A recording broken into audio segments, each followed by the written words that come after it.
అదే కలుపుతున్నది. ఐరన్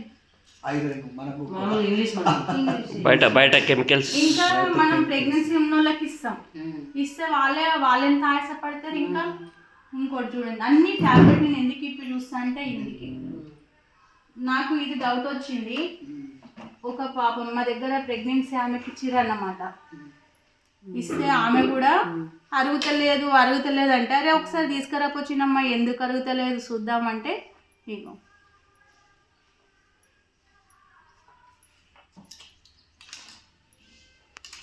ఏ డాక్టర్ దగ్గరకు పోతే ఏమంటారు, వీళ్ళేంది చెప్తుర్రు, అంత అబద్ధము, అసలు నిజాలు ఉండయి, వీళ్ళు డాక్టర్లు రా ఏందో అనుకుంటాం. కానీ మరి పాతకాలంలో డాక్టర్లు లేకుండా ఆ మనిషిని బతికిస్తుండే అంటుంటారు. మరి పనులు ఎందుకు అంటుకోలేవు? మరి నేను చేసింది అయితే ఏం లేదు కదా.